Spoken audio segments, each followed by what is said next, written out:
Some secrets are buried deeper than time itself. These 10 hidden worlds still whisper from the dark.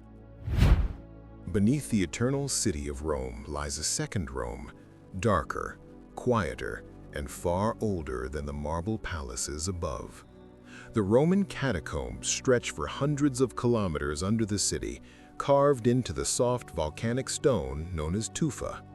They are among the oldest and most extensive underground burial networks in the world, a silent archive of faith, fear, and forgotten rituals.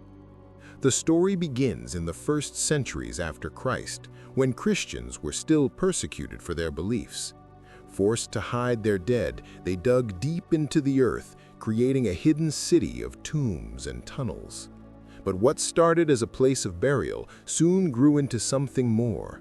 Chapels, meeting rooms, and secret passages appeared, a world below the empire's gaze, where the living worshipped among the dead. Walking through those narrow corridors, you see thousands of small niches carved into the walls, each once holding a body, wrapped and sealed with stone. Symbols mark the entrances: a fish, a dove, a cup. Simple signs of hope scratched into rock by trembling hands nearly 2,000 years ago. Yet deeper in the catacombs, the symbols become stranger. Eyes, serpents, and geometric patterns with no clear meaning. Some believe these came from older cults, absorbed by early Christians. Others think they were warnings or prayers no one remembers how to read. As centuries passed, the catacombs grew and twisted, layer upon layer. By the Middle Ages, most entrances were lost, and legends began to spread. Locals spoke of priests disappearing underground, of lights flickering where no one dared go, of strange voices echoing through sealed tunnels. Even today, only a fraction of the catacombs are open. The rest remains closed, not because of collapse, but because of what lies beyond. Explorers who ventured too deep have reported sudden cold winds in places with no airflow and the feeling of being watched by something unseen.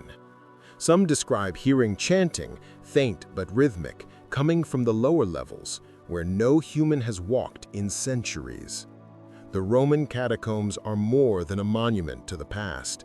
They are a reminder of humanity's oldest instinct: to hide what we fear and to worship what we cannot understand. Beneath the modern city, behind locked gates and sealed stone, that ancient fear still lingers, whispering through the tunnels of the dead.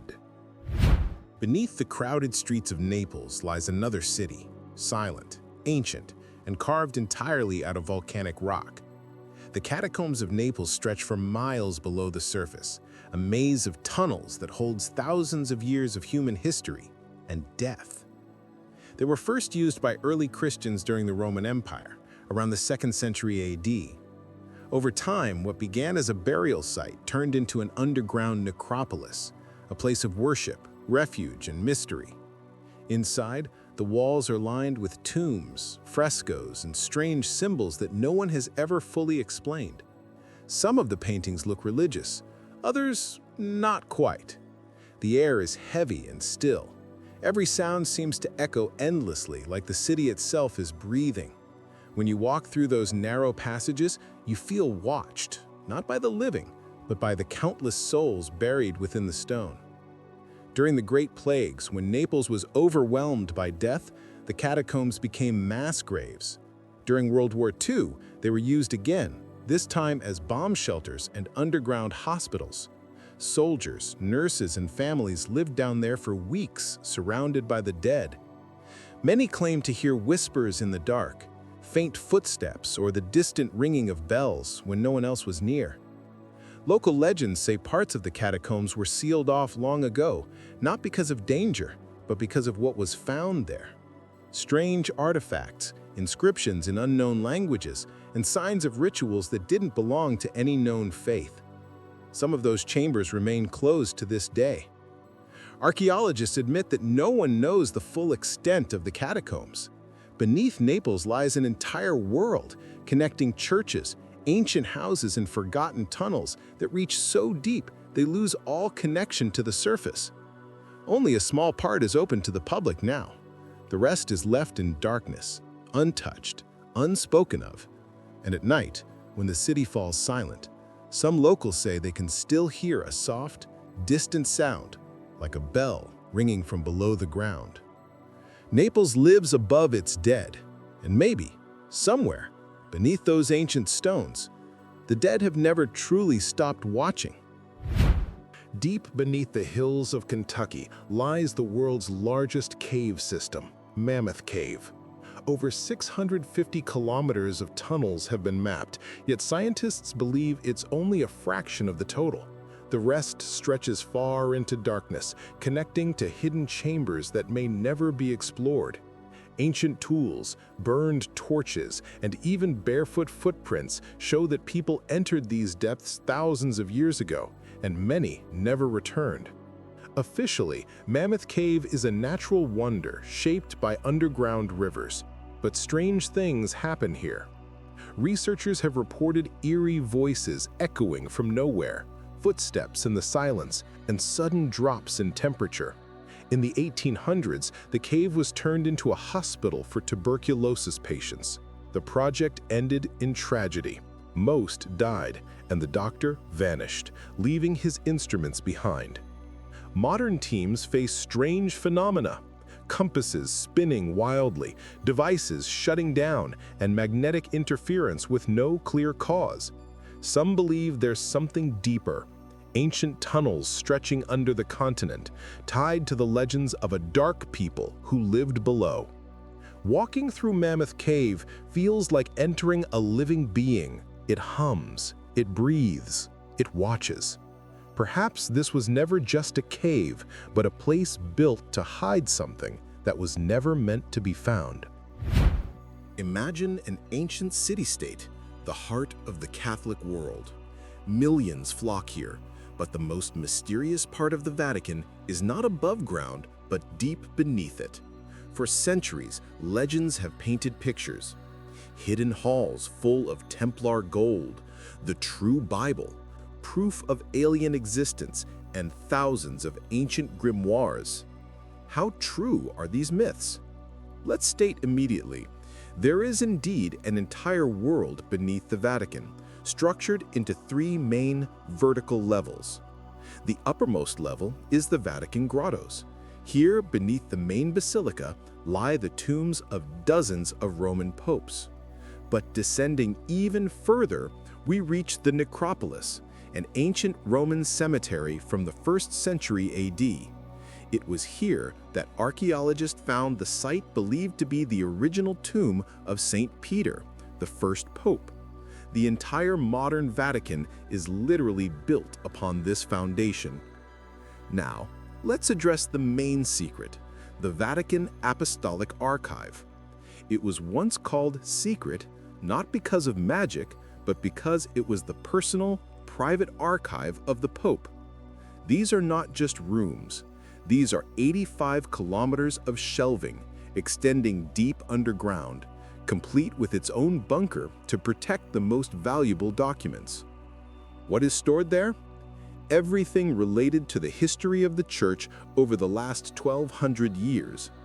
Records of the trial of Galileo, letters from Michelangelo, and the famous letter from English lords to the Pope. Conspiracy theorists speak of occult literature, but the reality is, documents have been gradually opened to historians and scholars since 1881. The archive's main secret lay in how long it was closed, not in its mystical contents. And finally, the most cinematic, secret room, the Passetto di Borgo. This is not an underground tunnel, but an elevated 800-meter-long stone passage built into the defensive wall. It connects the Apostolic Palace to the impenetrable Castel Sant'Angelo. The Passetto is no legend. It was used for its intended purpose. The most famous escape occurred in 1527 when Pope Clement VII used this corridor to flee from enemy troops. So, what is hidden beneath the Vatican? not artifacts from fantasy films, but the foundation of Christian history and the archive of human history captured on thousands of parchments. Today, many of these secret rooms are open, but the legends, as always, remain far more captivating than the truth. Switzerland is a world of watches, chocolate, banks, and eternal neutrality. But beneath these idyllic Alps lies the most militarized and fortified civil defense structure on the planet. Switzerland is a bunker nation. This country is the world leader in protective shelters per capita. With a population of less than 9 million people, it has built over 370,000 bunkers. This is enough to shelter 100% of the country's population and then some. The roots of this phenomenon trace back to two eras. The first is World War II, when Switzerland developed the National Redoubt strategy. The idea was simple. If Hitler invaded, the army would retreat into the impregnable Alps, where it would establish a network of artillery fortresses. These bunkers were carved directly into the rocks, camouflaged as ordinary mountain huts, called fake chalets, or even as innocent boulders and rock formations. In peacetime, they were carefully hidden so no one would guess their true purpose. The second era, which brought this strategy to absurd perfection, was the Cold War. The threat of nuclear catastrophe led to the passing of a unique federal law in 1963. It mandated that developers equip all new residential buildings with protective shelters and guaranteed every citizen a place in a bunker. These facilities are not just basements. They are made of reinforced concrete, feature steel blast doors, sealed ventilation systems, and filters to protect against chemical or nuclear contamination. Among these shelters are true giants. For instance, the Sonnenberg bunker in Lucerne. It was built beneath a highway tunnel and was designed to accommodate 20,000 people. It was an entire underground city, although it was later revealed to have major engineering flaws in terms of water and sanitation. Other huge military fortresses, such as Sasso San Gottardo in the Alps, were labyrinths and tunnels that held supplies of food and ammunition for months. In the heart of Washington state lies the Hanford site, 1,500 square kilometers of desert land where American nuclear power was born. This place, which journalists called the most contaminated in the Western Hemisphere, became the invisible heart of the Manhattan Project and the entire Cold War. From 1943 and for 4 decades, Hanford produced 2/3 of all weapons-grade plutonium used in the U.S. nuclear arsenal, including the plutonium for the bomb dropped on Nagasaki. But the most secret and impressive part of this work took place not on the surface, but deep underground. We are talking about the plutonium processing canyons. These are not laboratories in the usual sense, but gigantic, elongated underground facilities that reached 250 meters in length and over 24 meters in height. 5 such canyons were built at the Hanford complex. Workers called them this because they truly resembled long, deep gorges with high, thick concrete walls. These walls, up to 2 meters thick, served as massive radiation shielding. What happened inside? Spent uranium rods, irradiated in Hanford's nuclear reactors, were lowered into these canyons. There, using complex chemical processes, pure weapons-grade plutonium was separated from them. The most striking fact is that the entire process that took place in these underground facilities required such a level of radiation protection that humans could not work there. All operations were carried out remotely. Engineers controlled giant, high-precision cranes and manipulators, viewing the process through periscopes or thick leaded glass windows.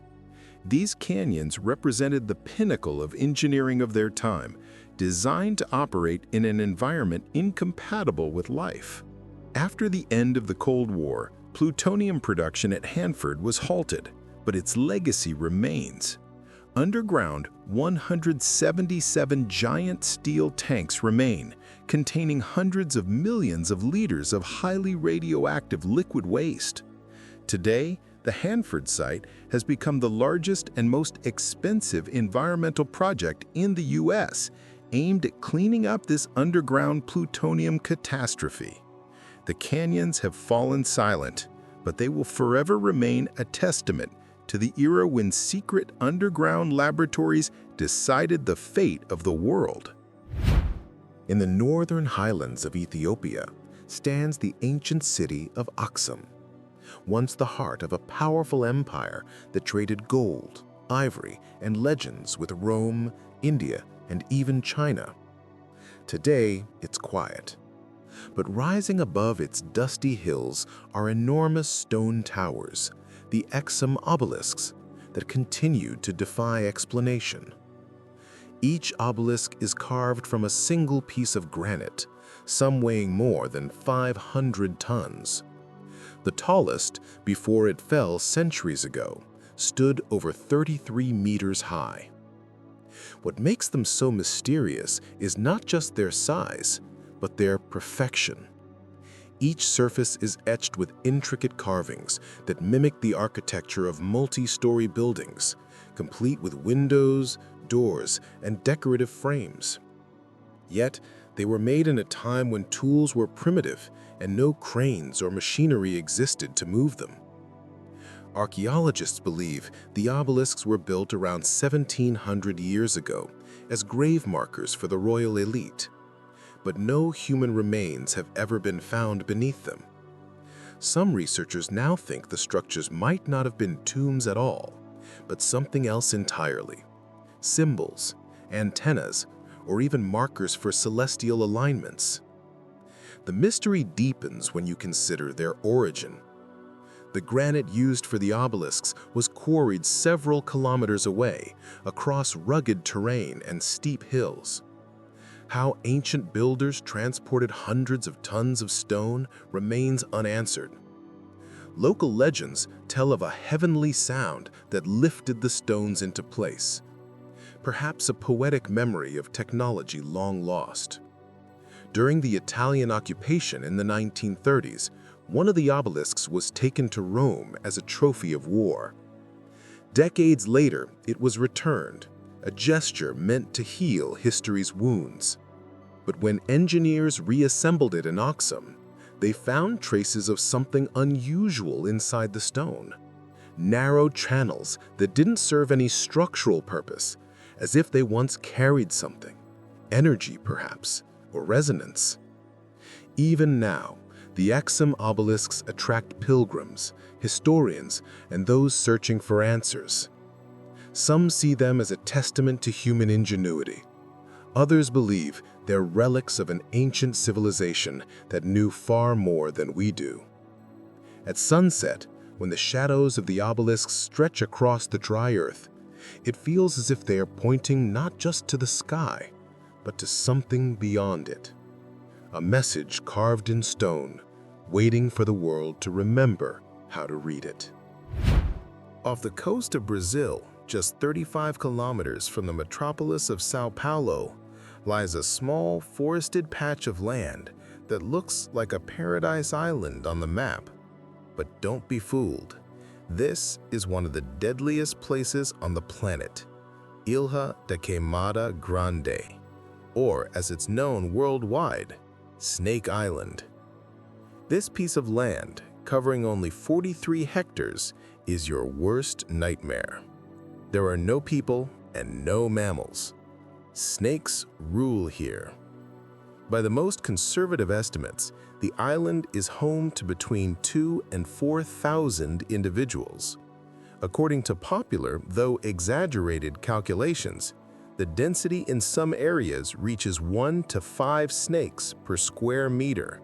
You literally cannot step anywhere without being right next to a deadly reptile. The main and sole master of the island is the golden lancehead viper. This is an endemic species found nowhere else in the world, and it is the single reason the island exists. Approximately 11,000 years ago, at the end of the last ice age, rising sea levels cut this island off from the mainland. The snakes were trapped. They had no terrestrial predators, but they also lacked their usual prey. Their diet became migratory birds that stopped to rest. Isolation led to a unique evolution. To kill a bird quickly before it could fly away, the golden lancehead's venom became 5 times stronger than that of its mainland relatives. It is one of the most potent snake venoms in the world, capable of causing immediate tissue necrosis, kidney failure, and severe internal bleeding. Death can occur in under an hour. Due to this extreme danger, the island is officially strictly forbidden for visitation by the Brazilian government. No one lives there. The only structure is a lighthouse, which was automated back in the 1920s to avoid risking the lives of human keepers. Today, only naval personnel who service the lighthouse once a year and, under strict supervision, selected scientists are allowed to set foot on the island. Scientists consider the island a unique natural laboratory. But even the strictest ban does not stop trespassers. The golden lancehead viper is listed as endangered, making it a target for poachers. On the black market, a single specimen can fetch up to $30,000. These smugglers are the only ones who regularly dare to challenge the deadliest island on Earth. The city of Pripyat, located in northern Ukraine, is not just an abandoned settlement. It is a powerful monument, frozen in time, to the largest technological disaster of the 20th century. Founded on February 4, 1970, it was conceived as the ideal Atomgrad, a model Soviet city for the workers and families of the Chernobyl nuclear power plant, which was only 3 kilometers away. Pripyat was a showcase of Soviet progress and prosperity. By 1986, the city's population had reached nearly 50,000 people, representing about 30 nationalities. The city was remarkably young. The average age of residents was just 26 years old. Life was vibrant. The city boasted 15 kindergartens, 5 schools, the energetic Palace of Culture, the Prometheus Cinema, a 410-bed hospital, and 27 cafes and restaurants. Sports facilities included 10 gyms, 2 stadiums, and the famous Azure swimming pool. Pripyat was designed with aesthetics and comfort in mind, its streets immersed in greenery that had been carefully preserved during construction. An atmosphere of optimism, new opportunities, and prosperity permeated the air. This ideal ended at 1:23 a.m. on April 26, 1986, when the explosion occurred at the Chernobyl nuclear power plant's 4th power unit. The radiation released into the atmosphere exceeded the levels of the Hiroshima bombing by hundreds of times. In the first hours, Soviet authorities attempted to conceal the scale of the tragedy. Pripyat residents went about their normal lives unaware that they were breathing deadly poison. Evacuation was only announced the following day, April 27th in the afternoon. People were told they were leaving for just 3 days, so they were only permitted to take essentials, documents, and minimal food. Thousands of buses lined the streets, evacuating all residents in less than 3 hours. They never returned. Almost 4 decades have passed, and Pripyat has transformed into a surreal landscape. Nature is aggressively reclaiming its territory. Trees have sprouted through the asphalt of the streets and the roofs of buildings. Structures are decaying and collapsing, and dense vegetation pushes through the broken windows of apartments. The most recognizable symbols of Pripyat are the abandoned amusement park with its rusty Ferris wheel, which never had the chance to host its first visitors. Its opening was scheduled for May 1, 1986. and the cars on the bumper car track. These sites have become a grim embodiment of the unrealized future. Despite looting, thousands of artifacts remain in the city, making it a massive time capsule of the late Soviet era. Abandoned school notebooks, textbooks, toys, posters, and propaganda signs. Today, Pripyat is uninhabited, though self-settlers live in the exclusion zone, and staff and scientists work there on a rotational basis. Radiation levels have dropped to acceptable levels for short-term stays, making Pripyat a hub for dark tourism. Visitors from all over the world come to witness the consequences of human error and nature's surprising ability to recover. Pripyat remains an eternal reminder of the cost of technological hubris and the greatest tragedy of the 20th century. Scientists estimate that the most dangerous radioactive elements will only decay to safe levels after several centuries. Until then, this city will stand, frozen in time in 1986, surrounded by a dense forest guarded by radiation. In 1963, a man from the Turkish town of Derinkuyu broke through a wall in his basement, only to uncover a tunnel descending deep into the earth. That moment led to one of the greatest archaeological discoveries ever, the underground city of Derinkuyu. Stretching 85 meters below the surface, the city contains living quarters, storage rooms, schools, wineries, and even a chapel. It could shelter up to 20,000 people, completely isolated from the surface world. Ingenious ventilation shafts brought in air, while hidden wells provided clean water protected from possible poisoning. Why was such a colossal underground world built? The official theory says locals sought refuge from invaders. Yet the construction is too advanced to explain away so easily. Massive stone doors could seal entire tunnels, and the ventilation system still puzzles modern engineers. Some believe Derinkuyu was built by survivors of a forgotten cataclysm, perhaps a flood, a war, or an asteroid strike. Tool marks suggest techniques beyond the capabilities of ancient civilizations. Others whisper a darker theory, that Derinkuyu wasn't a refuge, but a prison, a place meant to contain something or someone. The narrow passages, sealed rooms, and hidden corridors hint at a more sinister purpose. Only part of the city is open today. Deeper levels remain closed, officially for safety reasons. But locals claim the tunnels stretch far beyond the known limits, and that something was found there that should have stayed buried. Derinkuyu still keeps its secrets. Who built it, and what were they hiding from? Maybe the truth still waits, deep below the earth, behind doors that haven't been opened for thousands of years. We've uncovered 10 secrets tonight, but the deeper we go, the more questions appear. If you're ready for the next descent, you know what to do.